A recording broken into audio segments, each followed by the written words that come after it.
Policia italiane ka shkatruar bandën kriminale të bosit të drogës Elvis Demça. Nga ky operacion u arrestuan 11 nga 14 persona të cilët ishin në hetim, ndërsa 3 prej tyre në fakt janë ende në kërkim. Urdhri parapraku lëshua nga gjykata e rishikimeve të Romës, e cila pranoi ankesën e paraqitur nga drejtoria e qarkut antimafia të Romës kundër të gjithë të dyshuarve të akuzuar për bashkëpunim me qëllim trafikimin e drogës, shpërndarjen, zhvatjen dhe zjarrvënien. Shefi shqiptar, masa vjen në fund të një hetimi kompleks që u zhvillua përmes përgjimeve telefonike dhe analizës bisedave të koduara dhe që filloi nga një hetim më 18 janar 2022, i cili kishte lejuar çmontimin e një grupi trafikantësh droge të lidhur me shqiptarin Elvis Demça, i dënuar më 18 dhjetor 2022 me 18 vite burg. Segmenti aktual hetimor përqendrohet te anëtarët e tjerë të bandës dhe në ngjarjet kriminale që nuk dolën në panë hetimet fillestare. Boshti Rom Reggio Calabria. Prandaj hetuesit besojnë se kanë përcaktuar rolet e mbuluara dhe detyrat që u janë caktuar anëtarëve të ndryshëm, përfshirë 14 arrestuarit të sotëm. Midis të arrestuarve janë disa kalabrez që thuhet se kanë trafikuar kokainë në aksin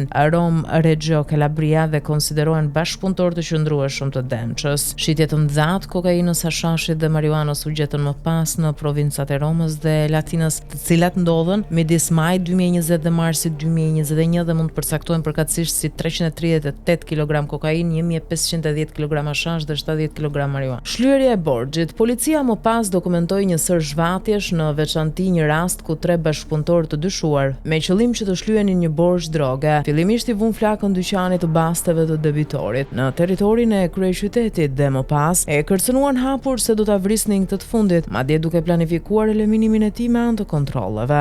Duke vepruar kështu, ata do të kishin arritur së pari të merrnin 10.000 euro dhe një orë luksoze dhe më pas të paguheshin me 70.000 euro të tjerë. Kërcënimi me vdekje. Një rast tjetër përfshin 2 anëtarë të tjerë të grupit, së bashku me persona të tjerë, edhe këtu për të shlyer një borxh të krijuar për blerjen e drogës. Ata dyshohet se e kanë detyruar një blerës me kërcënime me vdekje të paguajë 108.000 euro, arma në kokë dhe përsëri 2 bashkëpunëtorë të tjerë, së bashku me individ të tjerë të dënuar tashmë në një procedurë tjetër, përsëri për të shkryer një borxh droge. Dyshohet se e detyruar një blerës kokaine të shkonte në një pyll me pisha, ku i drejtuan një armë zjarri në kokë duke e detyruar të paguante 50.000 euro.